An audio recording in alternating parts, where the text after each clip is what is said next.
All right, it's recording. Good. Hi, this is an episode of Back to the Vax where Heather and I are reintroducing ourselves as we celebrate our new booklet, which is called Vaccine Fears Overturned. Wow. Vaccine Fears Overturned by Facts. You forgot our book title. I know. I keep thinking it's just Facts Over Fears because that's what it was. That's what I've been calling it for months. Yeah, and then they changed it at the last minute. So I always have to think about the title of our booklet. They did change it. Okay, good. I was wondering that. I made a promo video with the old name, not knowing that they had changed it or forgetting, probably knowing me. And yeah, that's how that went. It's okay. I made a post today with the old name and I was like, oh no. I know, because I forget everything. Is it recording us side by side or just one at a time? I think it's side by side. I have it set up side by side. So I hope so. Okay, cool.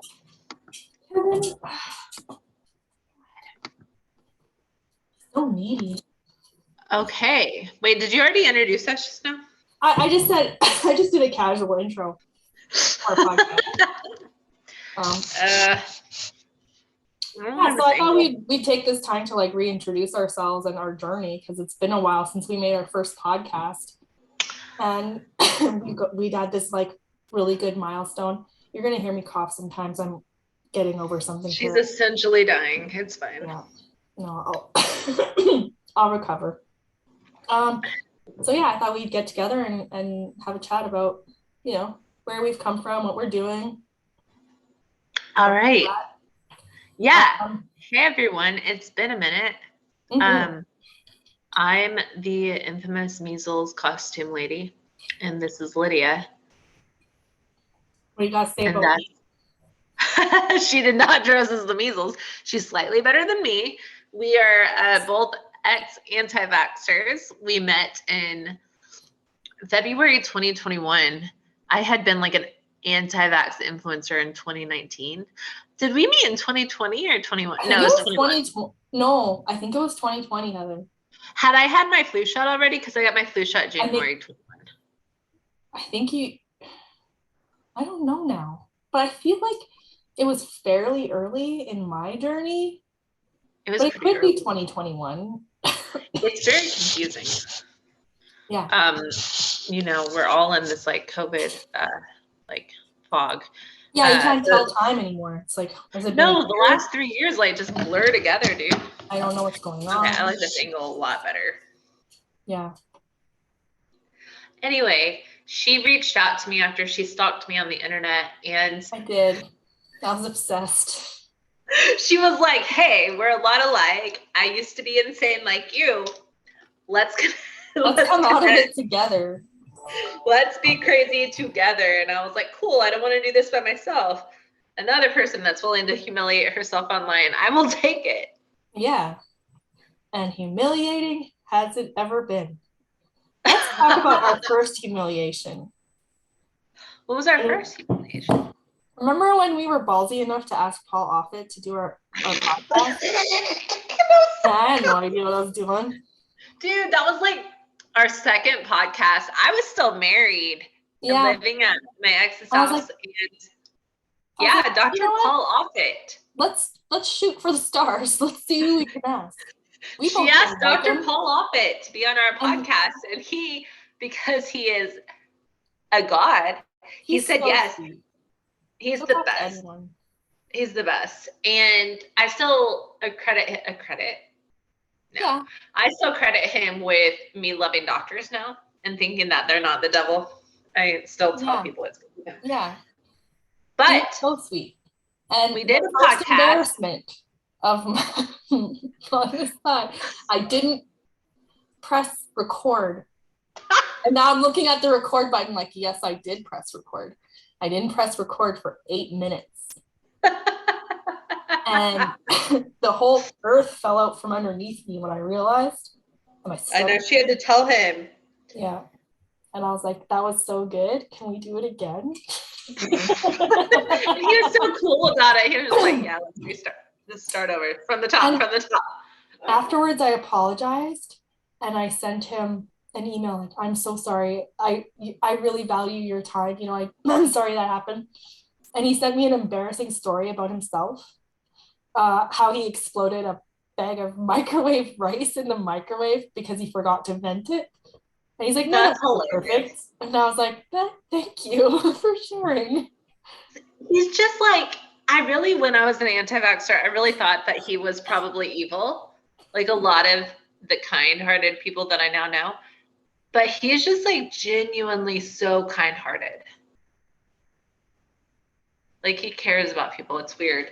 I really thought him and his friends were, devil-ish.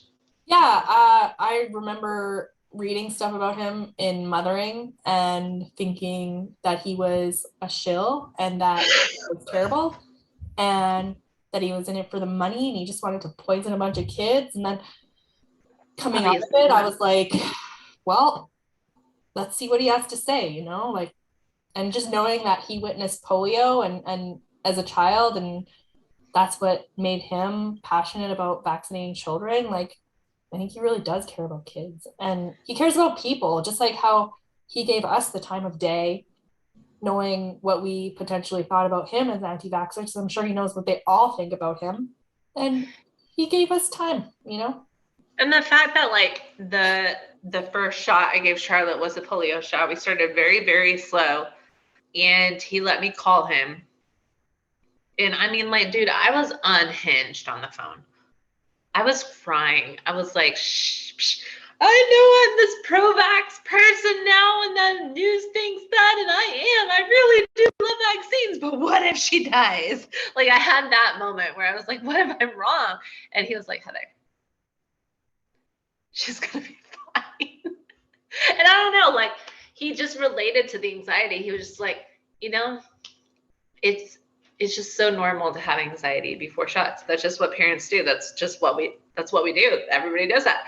She's gonna be fine. And I just took his word. I was like, yeah, he had anxiety too. I think everybody has anxiety at some level because it's just like getting your kid's tonsils out. Like it's routine, but it's like, I don't know.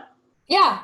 And there's anxiety there too. Like, and speaking of that, just talking about our journey, like there's a point in time where my son, my middle son, he had sleep apnea and enlarged tonsils. He never got infection, but his tonsils were like massive.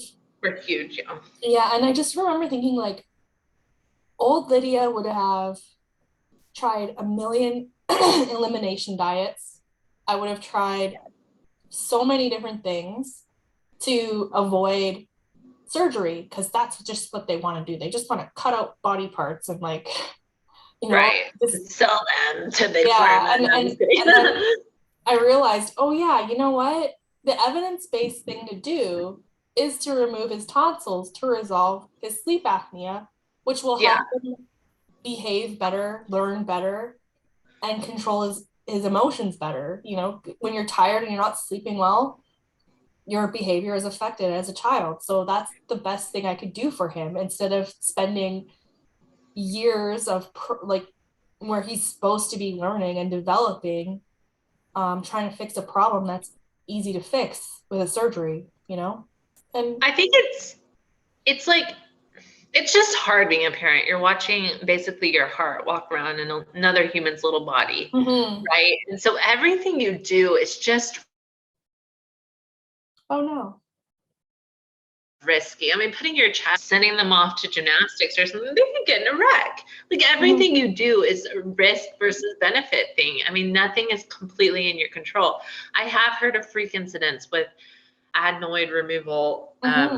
Is that how you say it? Yeah. Or that they grow back. I've heard that too. I'm like, oh. I mean, when I took surgical tech classes like 100 years ago, I mean, it's like 1 in 200,000 chances that something could go wrong in surgery, but there is that one person. And so you just don't know. Everything is a risk versus benefit. And I think with vaccines, what I had to get to is like, it's a risk versus benefit. Yeah, you can be the rare one that has allergic reaction and has anaphylaxis from a vaccine, but the likelihood is so slim. And what if you do get tetanus? The likelihood of you dying is a lot higher.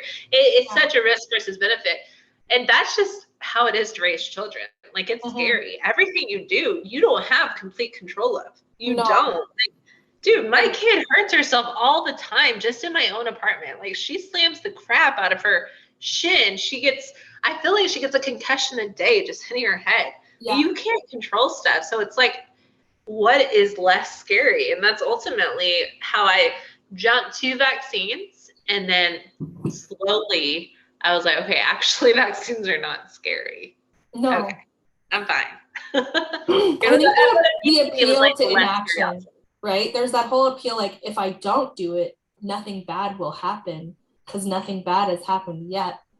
Like, you kind of, the more time that goes by, you feel like secure in your choices because nothing bad has happened yet. But if I do a vaccine, then there's a chance, you know, but so far I've been okay.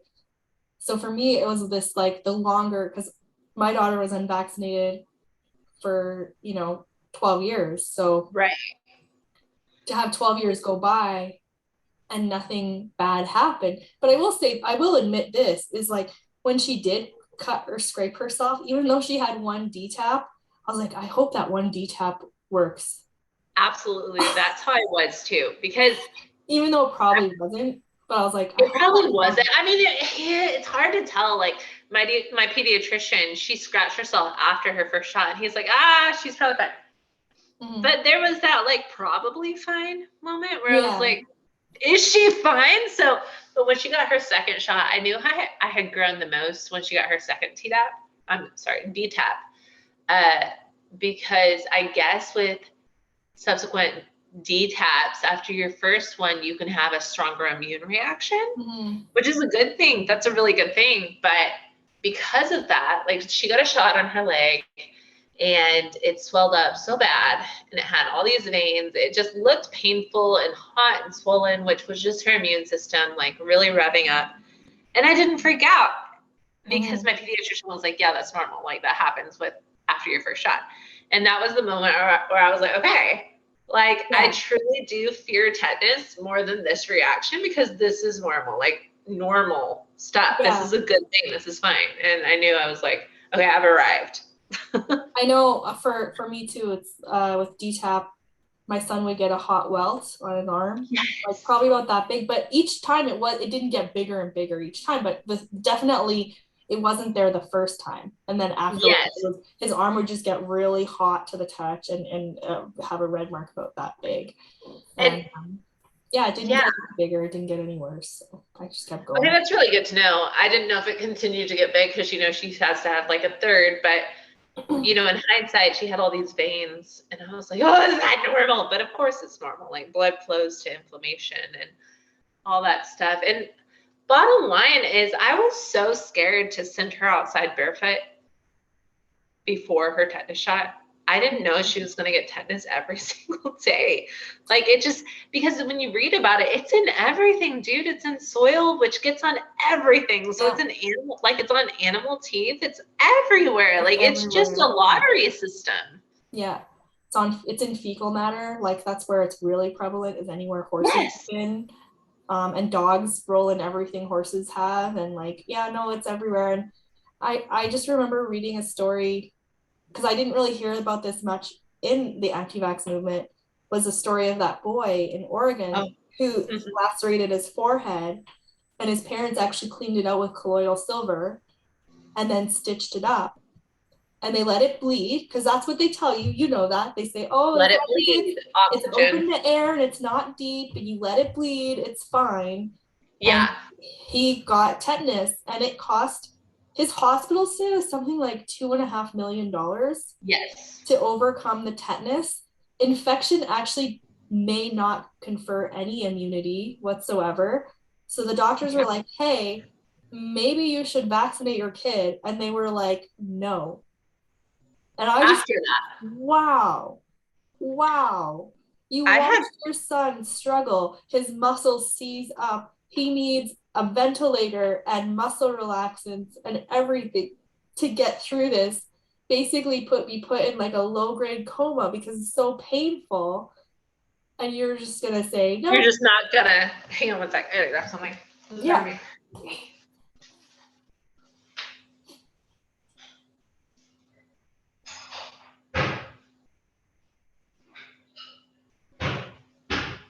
I had a month from hell, and I had back-to-back respiratory infections, including COVID, and it sucked.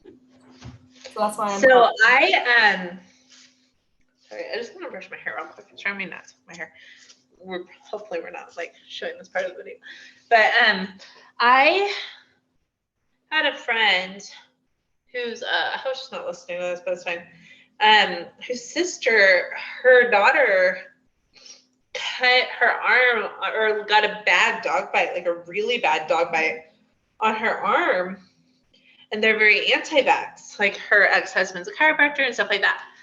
And they just cleaned it out real good with like hydrogen peroxide. And I don't know. They did something that one of the anti-vax doctors tells you to do. And she was okay, luckily, but I always took that story as like, oh, well, it's fine. Like, I just need to, rub some dirt in it, basically.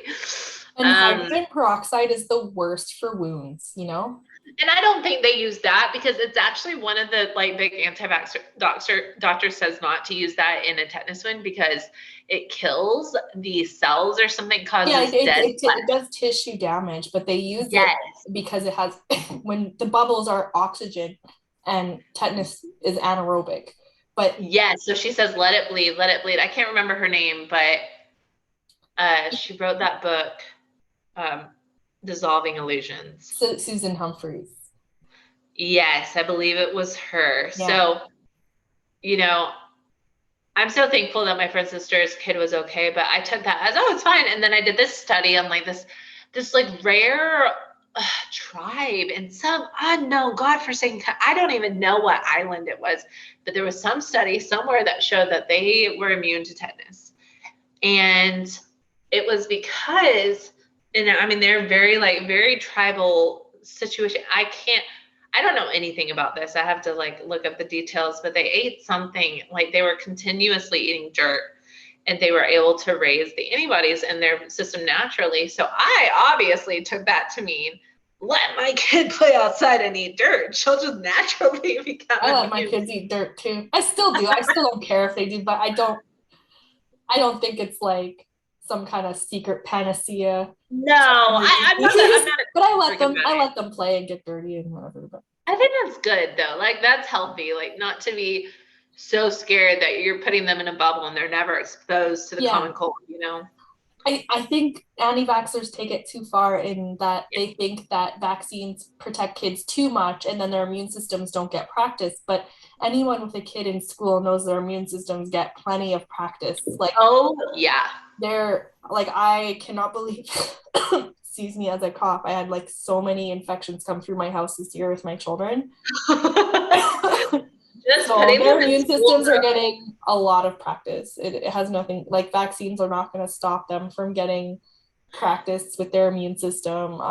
You can let them play outside. They get lots of exposure to everything there. And there's no reason. It's not over sterile if you vaccinate your kids. There's nothing to really what I tell people like at our conference and webinars and things like that is that it really had to be like a scale that was tipped for me. Like you have on one side of the scale, you have the fear of vaccines, and on the other, you have the fear of disease. And because I'm just a fearful person, as a lot of the moms I know are, and the dads I know are, we're fear-based because we're just trying to keep our kids alive and everything's kind of scary and out of our control. But for me to vaccinate, I had to tip that scale.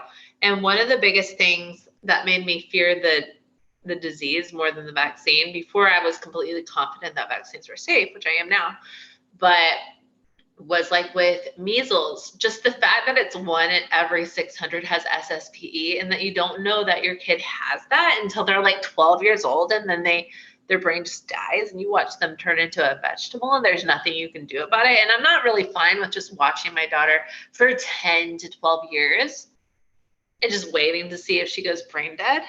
Because 1 in 600 is actually a really phenomenal odds. Like, yeah. odds, like if the I get lottery challenged on that. I get challenged on that, but that is a direct study from California, which has a huge anti-vax population, and the outbreaks that happened there. And they counted all the kids that got SSPE, but I think under the age of 2, and the risk they calculated in American children who are well nourished. It's not like they don't have enough vitamin A or like all the other nonsense they argue. The risk of SSPE was 100, 1 in 603. 1 in 300 600, 1 in 603, sorry. You were challenged on that statistic? Oh yeah, they challenged me that. Oh, that's not true. That's in third world countries. I'm like, that is an American statistic. That is American. You can't fight the data, dude. Like, and what if it's your kid? 1 in 600, if that was the mega lottery odds, I would go buy a ticket because that's really likely. Yeah.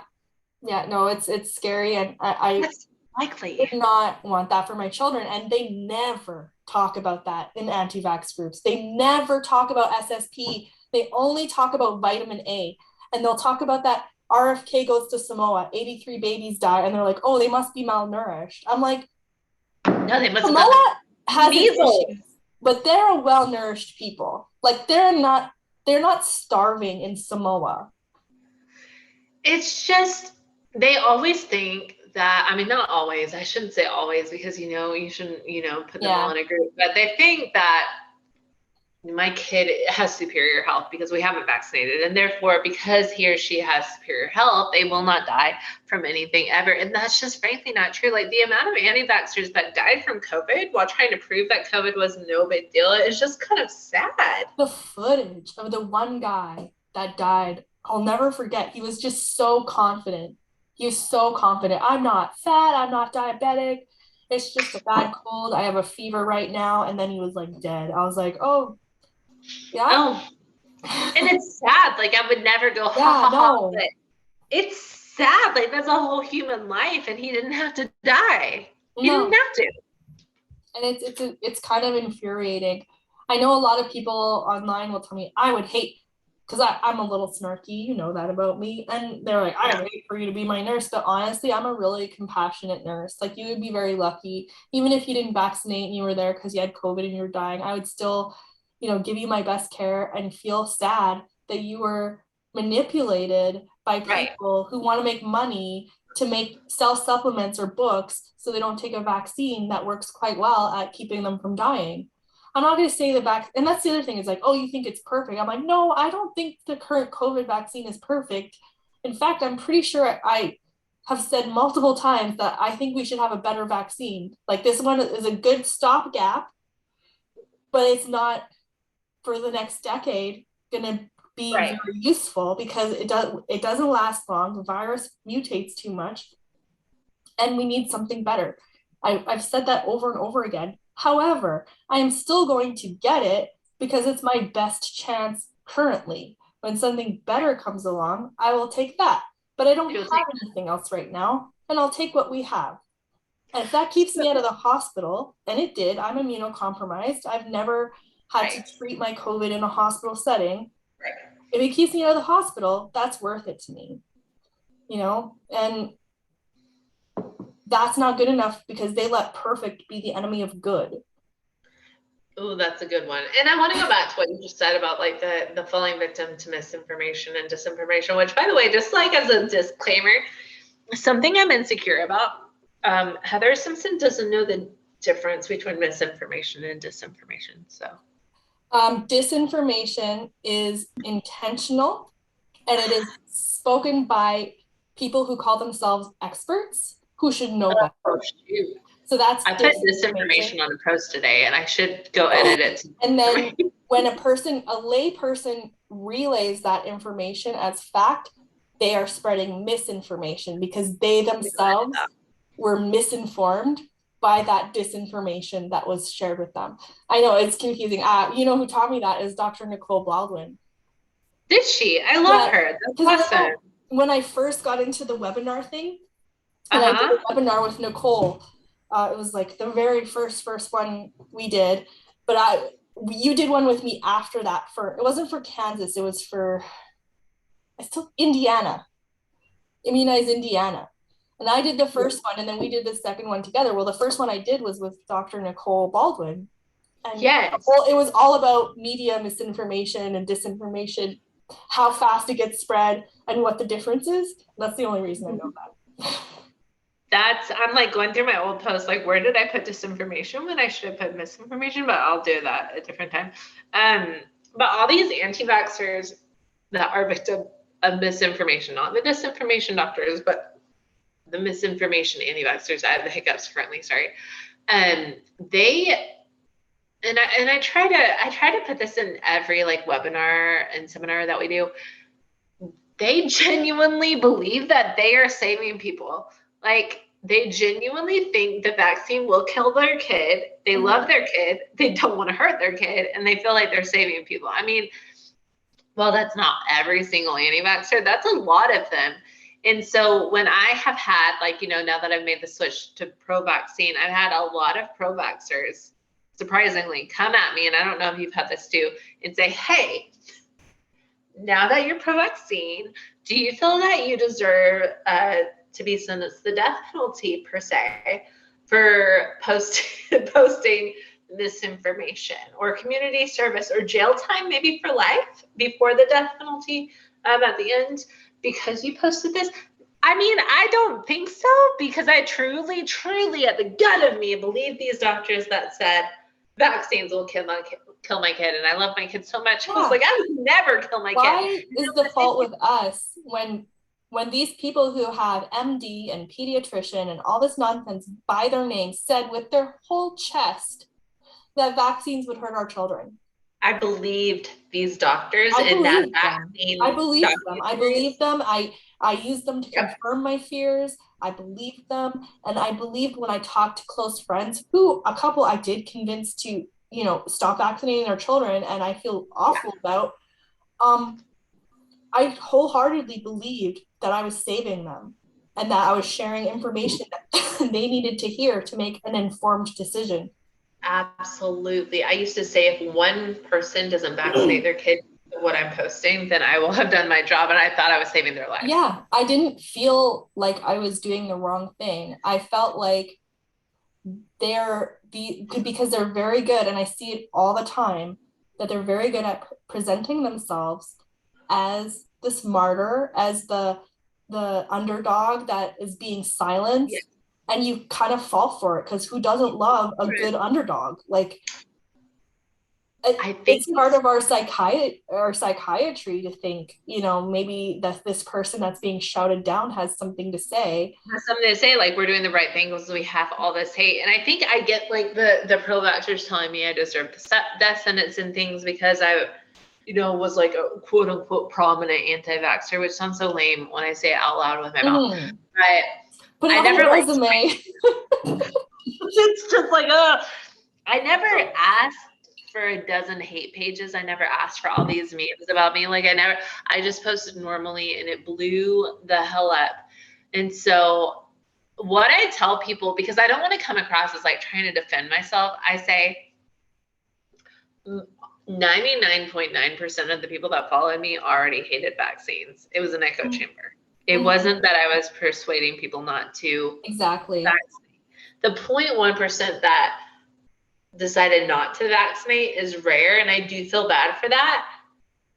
But I did fall victim to all the literal medical doctors telling me, hey, if you freaking love your baby, you won't vaccinate them, because if you vaccinate them, they'll get cancer and autism and autoimmune diseases and all these things. So, hey, if you're not a horrible monster, then don't vaccinate your baby. And I believed them because they were doctors.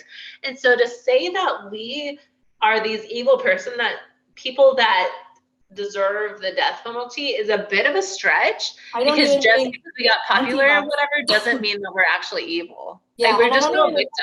I don't even think that about anti-vax doctors.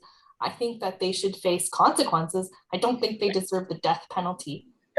Because I'm running out of time. Are we running out of time?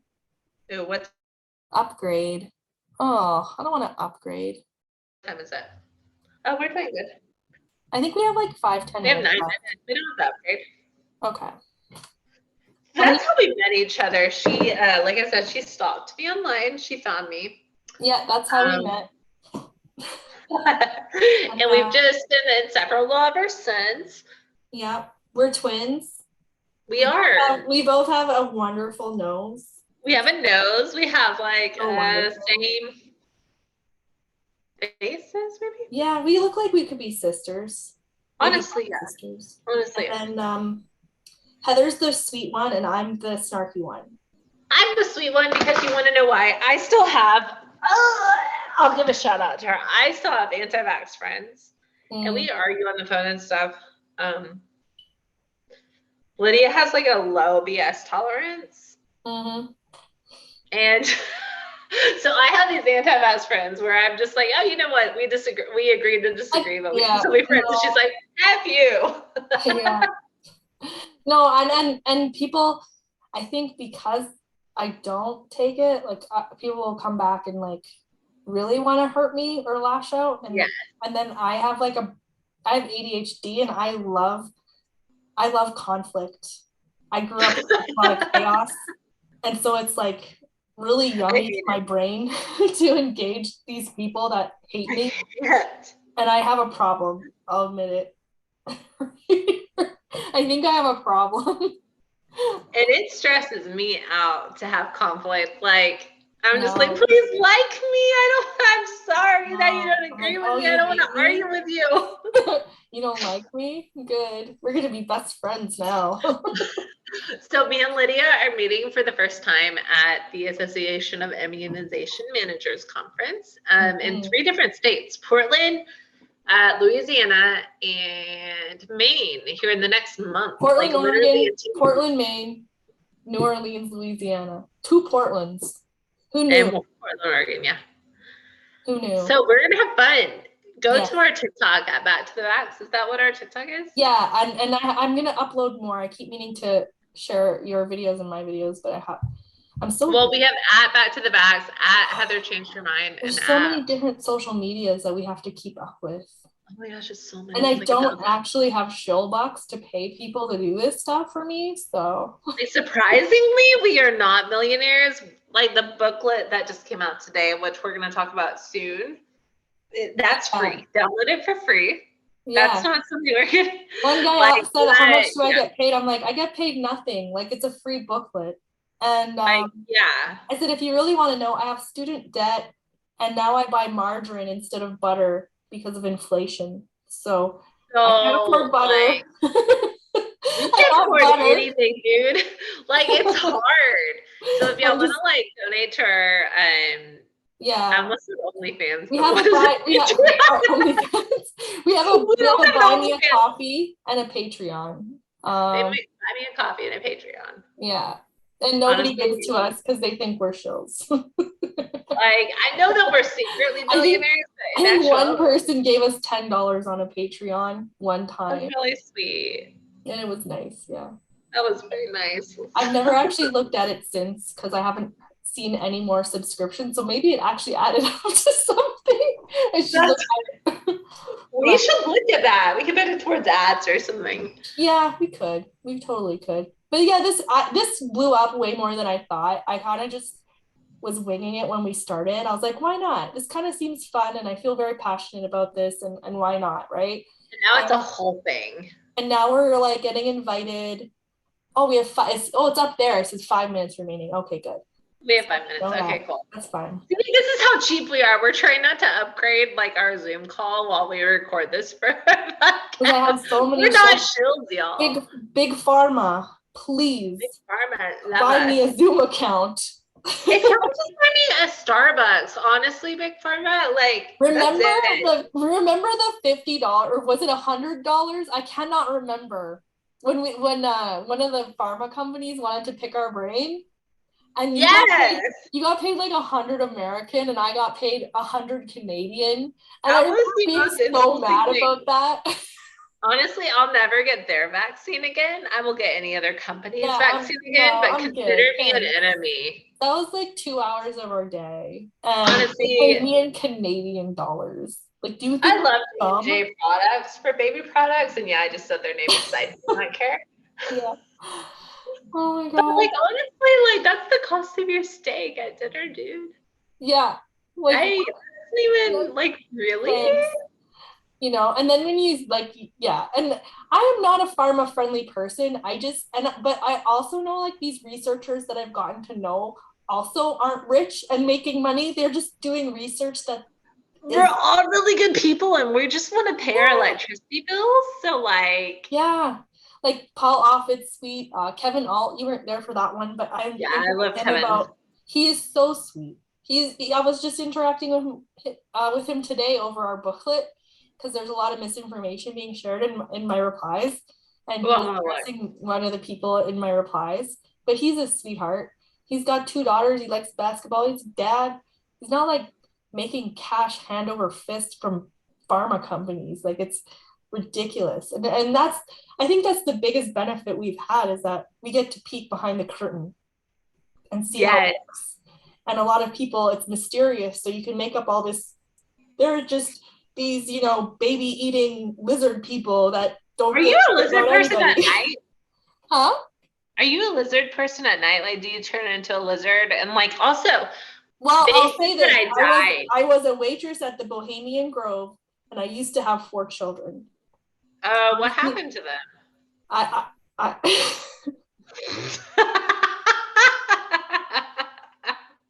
Oh, God. I hate this. Why are they so insane? That is the perfect thing to end this on. Did you eat them as a lizard at night? Like, honestly. Well, that's how I got into this. We sacrificed the youngest one. You sacrificed it. Well, I'm not even pharma money.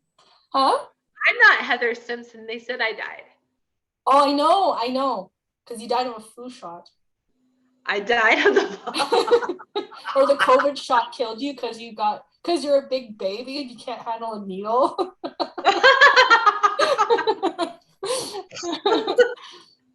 And that's how we talk in real life. We just make fun of each other.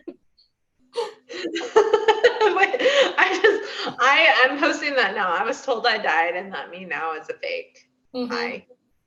I'm a dude. I get told that all the time. I'm a dude. My kids aren't really mine. I'm just like Michelle Obama, who's also a dude, I guess. And I work for the WEF and Biden.